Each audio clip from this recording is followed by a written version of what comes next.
Good evening, everybody, and thank you very much for joining us this evening. All right, the good news is there are not going to be any long speeches, not even short speeches. What I just wanted to do in the midst of a moment when so much is happening is to take this opportunity to provide you with kind of an overview and update as to what is going on in Washington, both from a political perspective and a policy perspective. We also requested questions for this evening, and many dozens of them came in, and we'll have time to take a few, and we'll do that later on. Let me start off by saying that in these rather dismal times, and boy, you should see some of the questions that came in. They were really depressing, and I want to deal with that this evening. I want to mention to you that over the last many months, we as progressives have won some very significant victories in terms of electing people who, in the next session, they won the Democratic primaries, and they will in fact be elected. Some really great people, and you made it happen. So I know when we talk about what's going on politically, one of the most, I think, important developments over the last many years is the number of strong progressives that you have elected to the U.S. House of Representatives. And this time around, we're seeing people like Greg Cesar and Jasmine Crockett from Texas. Yes, the state of Texas is sending to the United States Congress some very strong progressives. Summer Lee from the Pittsburgh area in Pennsylvania is going to be a really dynamic leader. I had the pleasure of campaigning with her in Pittsburgh. Delia Ramirez and Jonathan Jackson from Illinois will be coming to Congress, and both of them are going to be strong progressives, and I also had the opportunity to meet with them and do a rally in Chicago. And the process, the Democratic primary process, as you know, is not yet over. Many states remain to have their primaries. Within the next 10 days or so, I'm going to be going to Michigan to join two progressive incumbent members. These are people who are in Congress right now to make sure that they get reelected. That's Rashida Tlaib and Andy Levin in the Detroit area. What is interesting about their races, and what is interesting about what is happening right now politically is that both of them are facing an enormous amount of super PAC money being thrown against them by some of the wealthiest people in this country.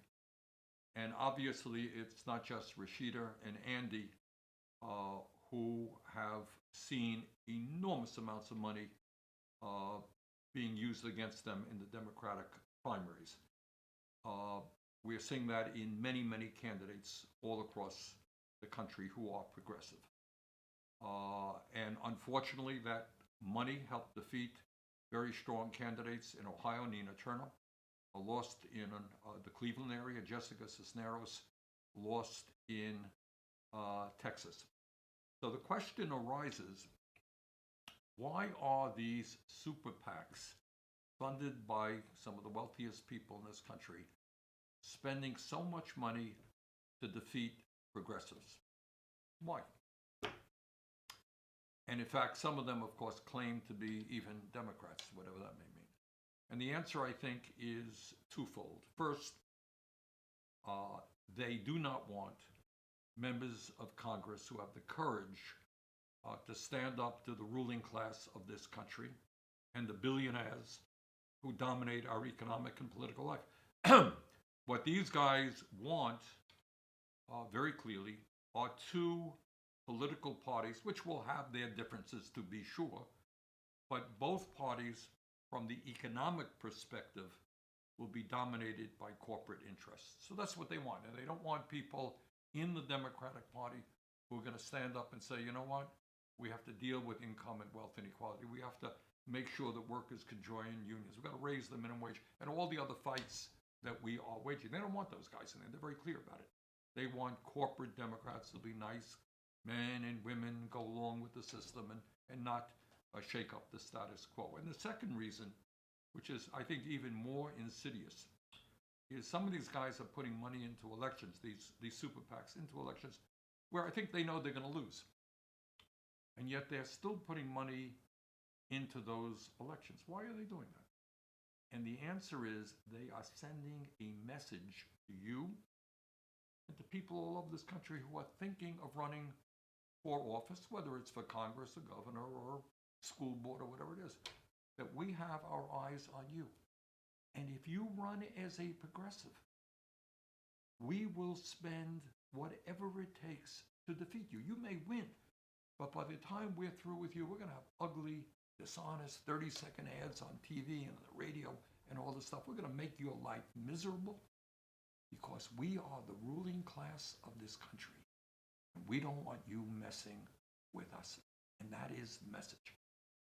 So their message is not only to defeat the candidates of today, but to make it clear that anybody who wants to run as a progressive, who has the courage to take on big money to fight for economic justice, social justice, racial justice, environmental justice, you're going to suffer, boy, before you get elected. That is their message. And all of which takes us to an understanding that in this country, we are not going to have the kind of progress that we desperately need until we have real campaign finance reform.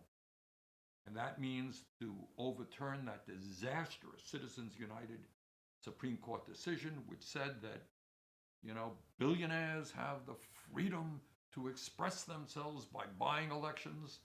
You got some of these billionaires out there spending hundreds of millions of dollars in the Republican Party, in the Democratic Party, to buy elections. I'm a billionaire, I got a big house, I got a big car. I think I'll buy a few elections. Why not? What else am I going to do with money?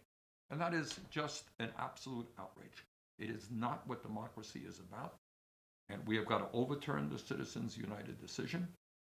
And we have got to, in my view, move to public funding of elections. So if we want to have a democracy in which, you have a different idea than me, you want to run against me, go for it. That's about it. But you should not be able to buy the election. I should not be able to buy the election. These elections should be decided by the ideas that we express, who we are as people, not by the amount of money that we can raise. And the system is so corrupt. It will, I can go on for 3 hours and I won't. But just to tell you that, people are running for office.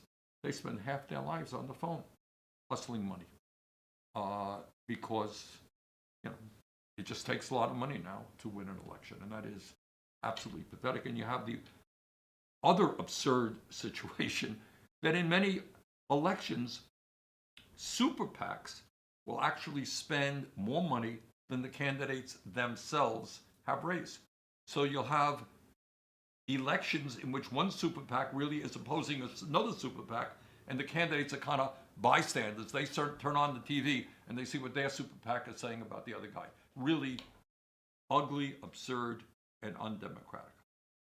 And, that issue kind of takes us to the question of, what kind of politics do we want in America, and what kind of political party do we believe the Democratic Party should be? And I think, as all of you know, that has been the struggle for the last, 6 years. I ran for president in 2016, and this became really the issue. And again in 2020, and then you have great candidates running for Congress and all over this country on the same principle. And here is the issue. It is not just ideology, as important as that is, and I'm going to get to it in a minute. It is also the nature of the political party, of what the Democratic Party stands for. Historically, at least in modern times, what the Democratic Party has been about is a relatively small number of people who were able to attract large amounts of money. They would sit in people's living rooms and raise a whole lot of money, get money from corporate interests and super PACs, and have a party which was top down, where the decisions were made at the top. And obviously, what I want to see, what I think most of you want to see, and what our progressive members of Congress want to see is a Democratic Party which is run from the bottom on up, which is a party that represents the needs of working families, of ordinary Americans, and in fact is run by those people themselves. It's not corporate guys or wealthy campaign contributors who make the key decisions, but in a democratic way, it's people at the grassroots level in a multiracial, multi-generational approach. And that is the clash that we are seeing right now. The super PACs obviously want the top-down political party, which they want to control. And those of us who are in the progressive movement want a very, very different type of party. I recently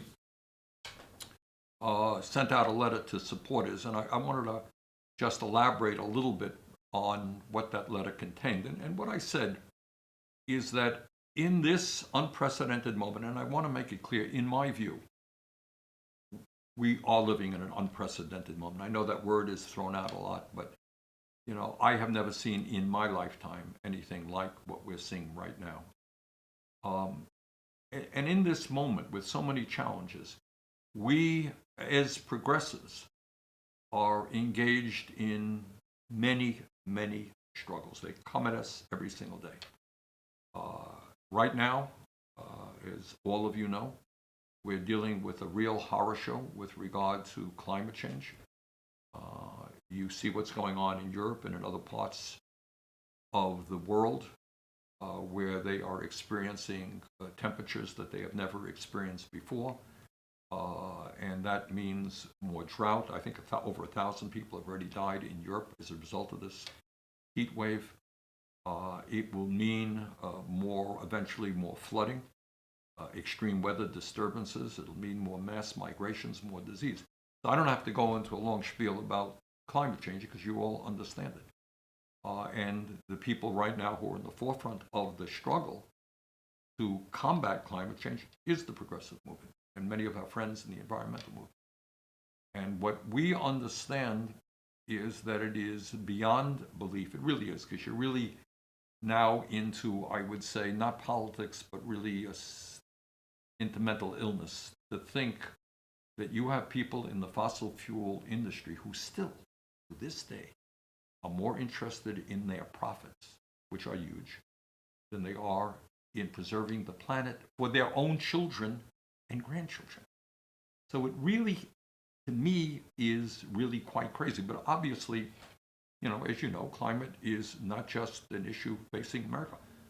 You know, if we did all of the right things tomorrow, which we are certainly not doing, we would need the cooperation of China, of Russia, of India, of countries all over the world, and we're not getting that. And the war, Russia's terrible, terrible invasion of Ukraine has just made that situation even worse. So this is, you know, as the scientists tell us, an existential threat to the future of the planet, and we're going to have to keep working on it as hard as we can, because how successful or not successful we are is going to, in a very profound way, impact the lives of future generations, and whether or not, in fact, you know, this remains a livable planet. So that is an issue that none of us can run away from, and I'll talk about the politics of that in a moment when we get to what is and what is not happening in the Congress. So we're looking at climate change. We've got to work on that. We're looking at creating an economy that works for all of us and not just billionaires. And I just want all of you to know that you are living in a moment right now when we are moving toward, in my view, an oligarchic form of society. I know many people don't use the term. Nobody else, I think, in Congress uses the term. I do. And what oligarchy means, you know, we talk about the Russian oligarchs, and they are. Putin and his oligarchic friends are corrupt, and they run an authoritarian country over there. Well, I got news for you. You live in an oligarchic society where you have 3 people who own more wealth than the bottom half of American families. When you've got the top 1% owning more wealth than the bottom 92%. When you have a handful of Wall Street firms who are major stockholders in hundreds and hundreds and hundreds of corporations all over this country. So if you took, 1,000, 2,000 people in this country, of the wealthiest people, and you put them in one room, man, those are the people who are running our economy, and they're running our political system, controlling to a significant degree both political parties. So we got to deal with that. How do you create an economy where all of our people have a decent standard of living, where you're not having half of our people living paycheck to paycheck, and this inflation that we're now experiencing has made that situation worse, where you've got 18 million households spending 50% of their income on housing, where you got almost half of older workers, people 55, 60. You know how much money they have in the bank for when they're going to retire? Zero, nothing. All they got to look forward to is Social Security, and that's not a whole lot. So that's an issue that we got to work. And then we got to work on taking on the Trumpers of the world, who, quite frankly, do not believe in democracy. Some of you may know that some of the conservative organizations actually held their conference, I think it's called CPAC, in Hungary, which is an authoritarian type country. It's a limited democracy run by this guy, Orban. And they look to that, to Hungary, the kind of model where they want America to go. So clearly, and I think many of you are following these January 6th hearings, pointing out the role of Trump in what happened on January 6th, but the very clear effort to make it harder for people to vote, the big lie that Trump espouses that he won the election. Well, we have to work very, very hard to simply do, what we have to do to protect the United States from becoming an authoritarian society. And then on top of all that stuff, you're looking at COVID and the variants that we have faced and are facing. And I hope, by the way, in the not too distant future, to get Dr. Jha, who is the COVID czar, and a guy I like very, very much, one of Biden's best appointees, on the live stream with me, because I think we're not getting a lot of clear information as to what's going on with COVID, what we can expect in the fall, what kind of treatments are available, what kind of progress we may or may not be making on universal vaccines. But this is not only, of course, a health problem, it's an economic problem, because if people can't go to work or can't go to school, it impacts the entire economy. So we have to deal with that, and when you deal with COVID, you got to deal with the healthcare system. And I think all of you know that my view is this current healthcare system is an abysmally dysfunctional system. A study, I think it came out of Yale University, talked about the fact that if we had universal health care, we had a Medicare for all system in America, several 100,000 people who died because of COVID would not have it. A lot of reasons for that.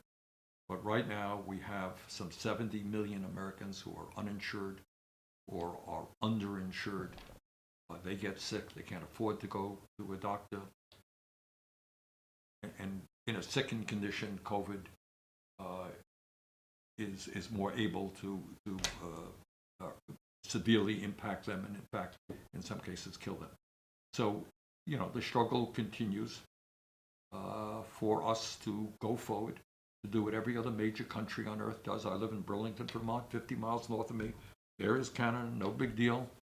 You get sick, you end up in the hospital, you come out, you don't have to pay a nickel. Healthcare is a human right, true all over the world. So that is an issue that continues both as part of COVID, but just as a human right. Healthcare is a human right, not a privilege. We've got to end the role that private insurance are paying, the role that drug companies play in forcing us to pay the highest prices in the world. So that's an issue we've got to keep working on. And then, again, I don't have to tell anybody who's watching this that a few weeks ago, the Supreme Court came down with one of the more ugly decisions. We had, as I mentioned a moment ago, Citizens United, which is going a long way to undermine American democracy. And now these guys have come up with a decision to overturn Roe v. Wade. And it is, sometimes you can say, well, I disagree with the decision, but this is not even disagreeing with the decision. It is just hard to imagine that in the year 2022, you have a majority of members on the Supreme Court who believe that women are not mature enough or intelligent enough to control their own bodies. And we need the government to do it for them. I mean, it is literally beyond belief. So, the fight continues to protect a woman's right to control her own body, to codify Roe v. Wade, to make sure that we help women who are trapped in states where they can't get an abortion to be able to do so. There's a lot of stuff around that. But it is something that we as progressives continue to work on. And obviously another issue that's out there, and we saw this in Texas last month, the horrible mass shooting at the school there in Texas, which is part of a process that we see all over the country of mass killings.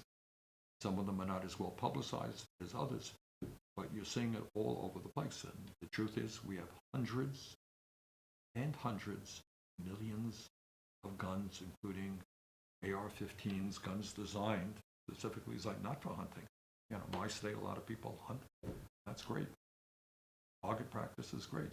These are weapons that are designed to kill people quickly. So we got to figure out how we deal with the gun violence that we're seeing.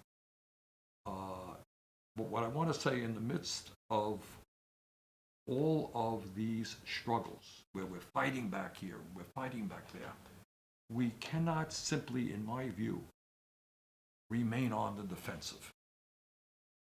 At a time of obscene income and wealth inequality, at a time of outrageous corporate greed, at a time of growing concentration of oligarchic power, it is terribly important that we contrast our vision for the future of this country, our values, what we stand for, against those who wish to defend the status quo and our corrupt political and economic system.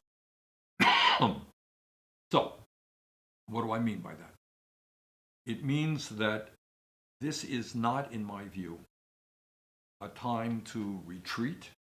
It's not a time for just tinkering around the edges, which is a lot of what goes on in Washington right now. The truth is that the American people are desperate and hungry for a new direction for this country. You look at the polls out there, poll after poll after poll. Do you think America is moving in the right direction or the wrong direction? Answer: wrong direction, overwhelming. Whether you're conservative, progressive, moderate, that is what people. So I think the American people are desperate for a new direction, economically, politically, and morally. And we as progressives cannot allow other people to define who we are. That's what the media does. Far left extremists, Bernie Sanders, Donald Trump. We don't have to accept that. We have to define who we are. And we must not be shy about demanding the bold and systemic changes this country desperately needs. And just in terms of values, this will seem obvious to many of the viewers out there, but we got to be proud of what we stand for. For example, greed, which is the dominant element in our economy today, is not good. We should not be raising our kids to be greedy. It is beyond belief and should be attacked. That you got multi-billionaires out there. People are worth $100 billion, $150 billion. More money that they will spend, could spend in 1,000 lifetimes. Who are saying, well, I only got $100 billion. I need more, and I'll crush union organizing efforts, or I'll make sure I don't have to pay my fair share of taxes. Hey, who can get by in these days with $100 billion? Greed is not good, and that should not be the dominant element of our economic system. And from a moral perspective, forget the economy, we should make it clear that the growing gap between the billionaire class and everyone else is not good. It is not right that during the pandemic, when 1 million Americans died, when tens of thousands of workers had to go to work to do their jobs, died, that the billionaire class saw something like a $2 trillion increase in their wealth. And the gap between the people on top and everybody else is growing wider. CEOs that make 350 times what their workers make. That is a moral issue, not just an economic issue. And we should make it clear. And as I mentioned a moment ago, when we talk about our political system, we should be very clear. Buying elections is not good. You know, instead of falling into the trouble, well, how do I raise enough money to get elected? We got to sit back and say, you know what, that is not what democracy is about. And that's, as I mentioned a moment ago, why we have to overturn Citizens United and move to public funding. And then we also have to make it clear that producing carbon emissions and destroying the planet is not good. Yeah, that's a tough sell. You know, you shouldn't destroy the planet. And yet these guys in the fossil fuel industry, they are distinguished businessmen and women, my God, upright citizens. Oh yeah, they're about to destroy the planet. And we should make it clear that from a moral perspective, that is not acceptable. And we should make it clear that starvation wages and the exploitation of workers are not good. You know, the turnover rate in a company like Amazon is huge because people are being crushed by the job. They work in very hot warehouses. They work and they work. They can't get the breaks that they need. And you're seeing that all over the country. There are people out there, many of you, maybe, who get zero vacation time. You know, people in America working just incredibly long hours. So starvation wages, and we haven't raised the minimum wage for a very long time, the exploitation of workers is not good. Another issue that we should talk about is that war and excessive military budgets are not good. You know, recently there's a military budget coming down the pike, increase of $40 billion. You're into $800+ billion for the Pentagon. And by the way, that is the only government agency that has never even been audited. All kinds of greed going on, all kinds of illegality, cost overruns, profiteering. But it's okay. We just throw more money into the military because the defense contractors can make a whole lot of money off of that. And, you know, we should step back. And when we talk about healthcare, very simple question is, should we maintain a dysfunctional system in which insurance companies make tens of billions of dollars off human illness? Does that make sense? Anybody? Or should we be putting our money, and we spend almost twice as much per capita on healthcare as the people of any other country, into doctors? We don't have enough doctors. Into nurses. We don't have enough nurses. Into dentists. We don't have enough dentists.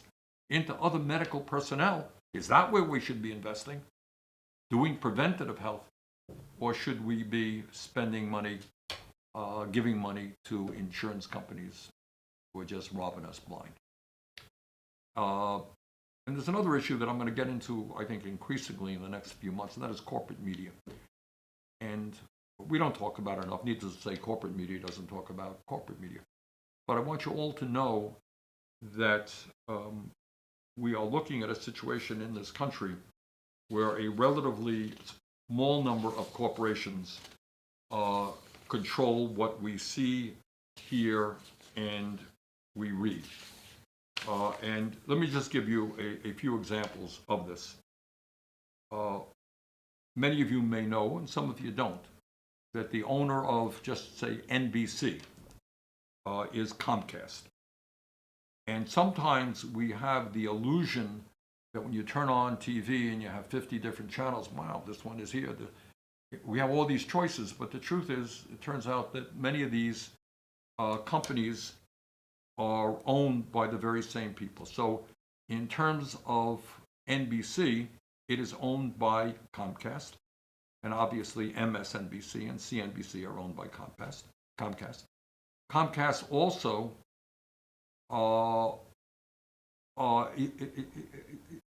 CNN is owned by AT&T, and AT&T is the major stockholders there are Vanguard and BlackRock, who are the major stockholders in Comcast as well.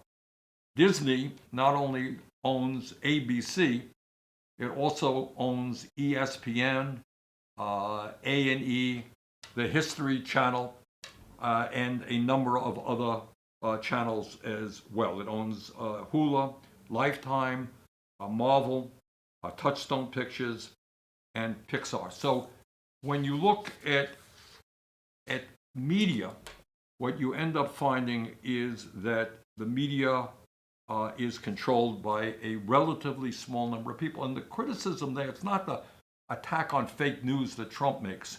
You know, I deal with media all the time. Many of these men and women are hardworking, they're honest.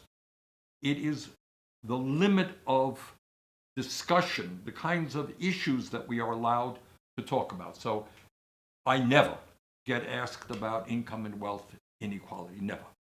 I never get asked why the United States is the only major country on earth not to guarantee health care to all people.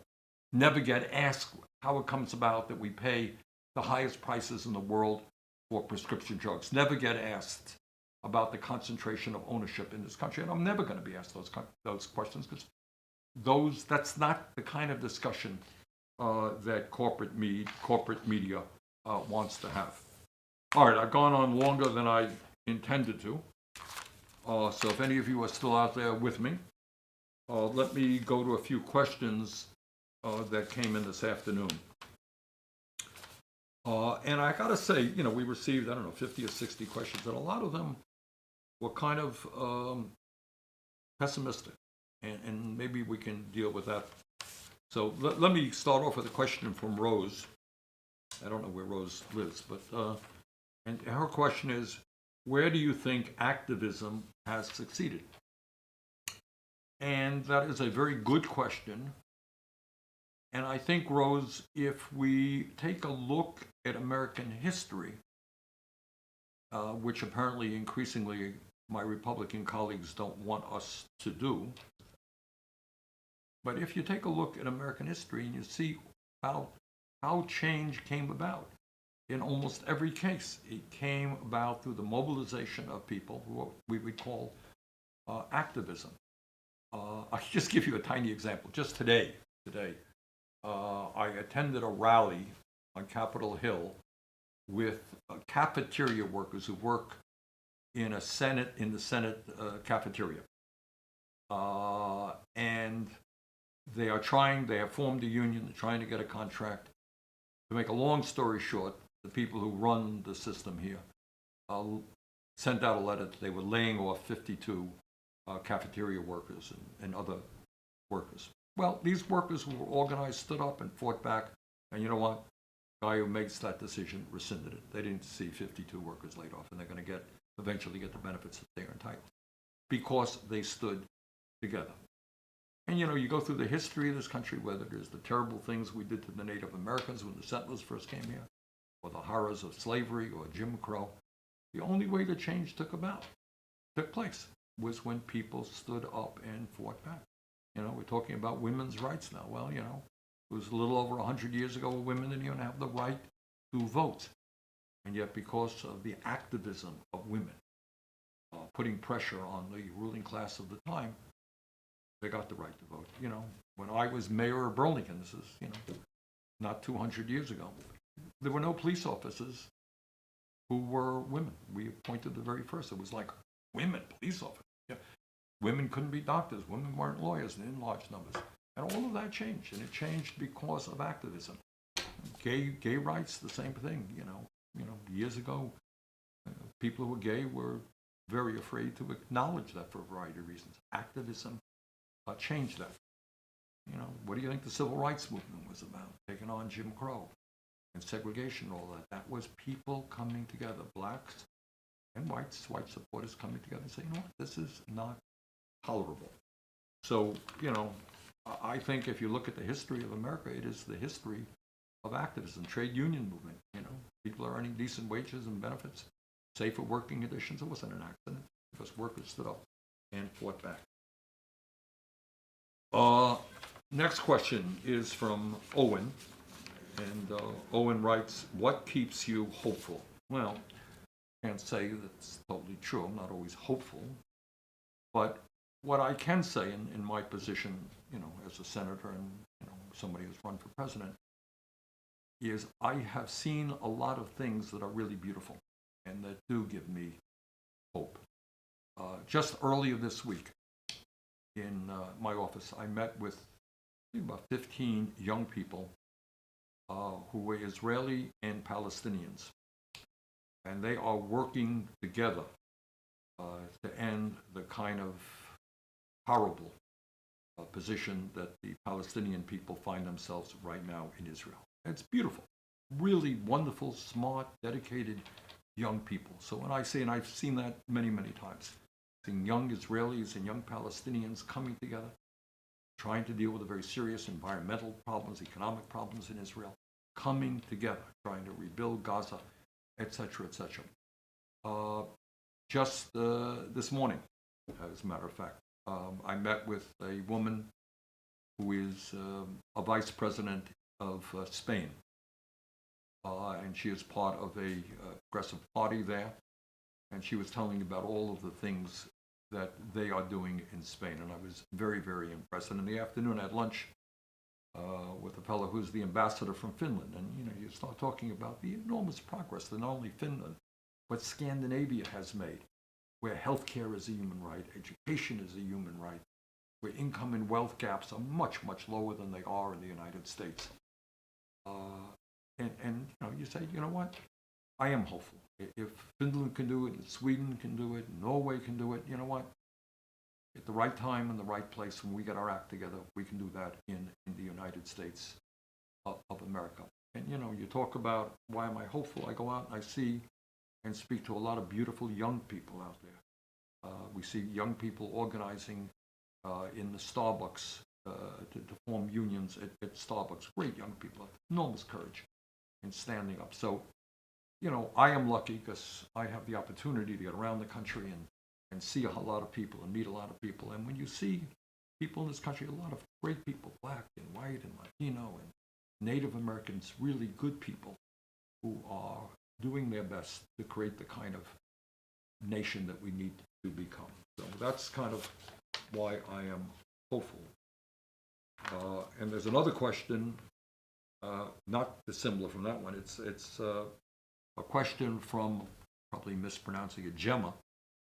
And she writes, I have found it hard to avoid doomerism.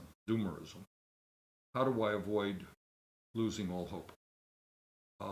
And then another question that comes from Patrick, is it ever going to get any better? Should I maintain any will to live? Now that's a little bit, makes me nervous. Yes, you should maintain a will to live. And, look, these are very tough times, and I think what we have to do is be honest about it and say these are tough times, but these are not the only tough times this country has experienced, or the American people have experienced, or the world has experienced. The 1930s, 25 during the Depression, 25% of people in this country were unemployed. You had children working in fields, children not going to school, working in fields, in factories. And, in 1941, when we had to deal with both Japan and Germany and the rise of Nazism and Japanese imperialism, we weren't prepared to do that in 1941, but the country got its act together and literally in a few years built the economy and the armed forces that we needed to save the world from Nazism. So, these are tough times, but it is not appropriate for us to live in despair, because all of this is about is not just us. It is about our kids. I have 4 kids. I have 7 grandchildren, and you do too. We are fighting for not just ourselves, but for the future and future generations. So it seems to me that despair is not an option. This is tough stuff. And the victories are not going to be easy. We are facing enormously powerful opposition. But throughout history, that has been the case. People have faced enormous opposition, and things change. Things get better. So, and all we can continue to do is to keep fighting. We got a question from Allison, who writes, who were your political heroes growing up? And I think there were a couple that come to mind. One of them was a guy who many of you may not have heard of. His name was Eugene Victor Debs. I think he died in the mid-20s, 1920s. Debs worked in the railroads as a kid. He became the leader of the American Railway Union, one of the first large unions in America. And then he ran for president of the United States, I think on 4 or 6 times, I don't remember, and brought people together around what we would consider today a progressive agenda. And while he never got more than 7% of the votes, the ideas that he made popular really ended up becoming, I think, an important part of what Franklin Delano Roosevelt did in 1932. And in addition to that, Debs spoke out against World War I. And essentially what he said is that why are working people killing themselves, going in countries just going to war, killing each other? Why don't we try to build a world that works for everybody? And of course, for saying that, which seems to me to make a lot of sense, he went to jail for 3 years. And when he got out, he was pretty ill. Well, check out Eugene Debs. In fact, there was a very good documentary done, and we played it on Livestream. And one of the remarkable things, he was in jail, and he was such a saintly kind of guy that all of the prisoners there just began to love him. And when he left prison and he walked out, prisoners were banging the walls and just shouting out at him. And he remarked that it was one of the more touching moments in his life. And the other person who you have heard of was Martin Luther King Jr. And when you turn on TV on his birthday, they'll be talking about the march on the big march on Washington, where he gave his "I Have a Dream" speech. I happened to have been there, so that was a very beautiful day, very important. But the truth about King goes deeper than the corporate media talks about. And the reason that I am so respectful of him and admire him so much was that, he became, quote unquote, very successful as a civil rights leader, and he won the Nobel Peace Prize. And at any time, he could have said, wow, I got the Nobel Peace Prize, I'm famous, I'm all this stuff. And you know what he did? He didn't do that. What he did do is take on the entire establishment and say, you know what, this war in Vietnam is wrong. And if I am going to be telling people all over the country that nonviolence is the path forward, that if you want to fight racism and segregation, you have to do it in a nonviolent way, how can I not speak out against the unbelievable violence that was taking place? And you don't know this. I mean, a lot of people don't know this. But when he did that, he stopped being a hero in the media. He got ostracized. And people were saying to him, who do you think you are? You're a civil rights leader. Why are you speaking out on part? And the money that was coming into his organization dried up. And not only did he have the incredible courage to speak out against the war in Vietnam, he also took on the economic establishment. And, as I think many of you know, when he died, he was not in a civil rights demonstration when he was shot. He was helping garbage workers in Memphis, Tennessee, get a union. That's what he was doing. They were exploited terribly. And he went down there to stand with the union, and in his last months, he was organizing a Poor People's March to bring black and white and Latino and Native American workers, poor people together, to say, we have got to change the priorities of America. We shouldn't be spending so much on the middle. We should be spending it on the needs of ordinary people and creating an economy that worked for all. In fact, just yesterday I was on the floor, I won't go into it in great length, in opposition to a major piece of corporate welfare. I quoted him, and what he was saying got the quote a little bit wrong here, but paraphrasing him, he said, in America, we believe in socialism for the rich, which is exactly what this bill is about. We give huge amounts of corporate welfare to large corporations and rugged free enterprise capitalism for the poor. I have a lot of admiration for his life and the struggles that he waged. Last point that I want to make tonight, I know it's on a lot of people's minds, is the dysfunctionality now of Congress. And what you got here is not common. You have a House, and they deserve a lot of respect. The margin that they have in the House is not much, and yet they have passed very good and important legislation. And one of the reasons for that is the great work that many of the progressives that we have supported have played in the House. So the House has more or less done its job. And the problem, obviously, is where I work, which is in the Senate. And in the Senate, we have 50 votes, 50 people in the Democratic caucus. That's 48 Democrats, 2 independents, myself and Angus King of Maine. And the Republicans have 50 members of their caucus. So it's 50-50. And the only way that you can pass significant legislation without Republican support is with 50 votes plus, in a tie, the Vice President of the United States. And more or less that is how we passed the American Rescue Plan, which, to my mind, will go down in history as one of the more consequential pieces of legislation for working people. I think you all remember it. That was the $1,400 checks, the expansion of unemployment benefits, the massive aid that went to small business, that went to schools, that went to hospitals, et cetera, et cetera. Very important piece of legislation.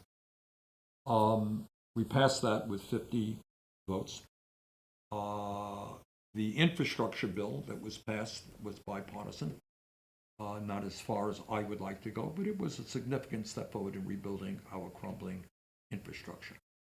But what we have not been able to do, because we have no Republican support, and because we have 2 corporate Democrats have got a whole lot of money from billionaires and corporations, and that is Joe Manchin of West Virginia and Senator Sinema from Arizona. They have prevented us from passing Build Back Better legislation, which I work really, really hard on, which really would have been transformative. It would have finally done what the American people wanted to see done in the economy, in healthcare, in climate, in childcare, you name it, we addressed it. But Manchin especially has sabotaged that legislation to where we are today, which is something that is very, very minuscule. So I have, disagreed with many of my colleagues in the Democratic caucus because I kind of understood 6-7 months ago that Manchin was not serious. And I thought we were just going down a dead end by trying to negotiate.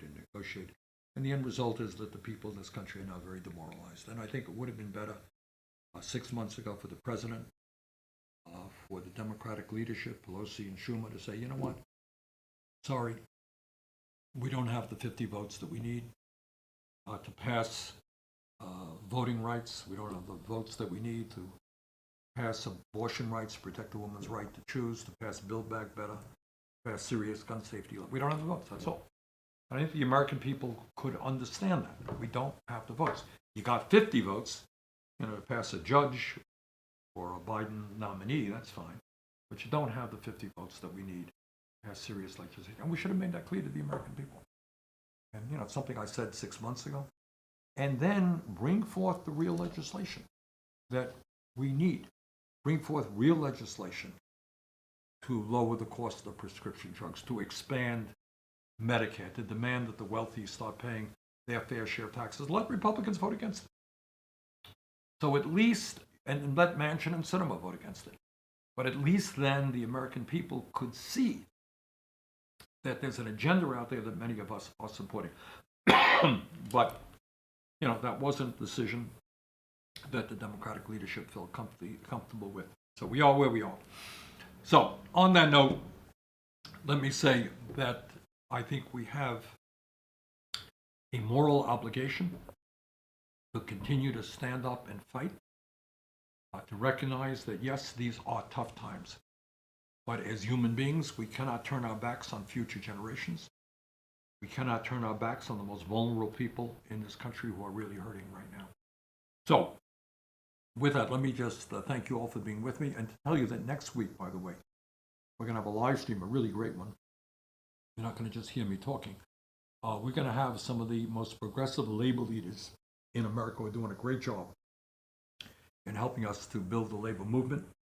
Sean O'Brien is the new president of the Teamsters, one of the great unions in the country. Sarah Nelson has been reelected as president of the flight attendants. They're the people who serve us when you're on a plane. She has done a great job. Chris Smalls is the founder and leader of the Amazon labor movement, labor union. He'll be with us. And we'll have some local leaders as well. So I happen to believe that, when you talk about being optimistic or pessimistic, one of the best things that's happening, we're seeing, to some degree, a rebirth of trade unionism in this country, of people coming together to fight for economic justice. So come back next week, Wednesday at 8, and we're going to have a great live stream with some of the best labor leaders in the. All right. Thank you all very much. See you soon. Take care.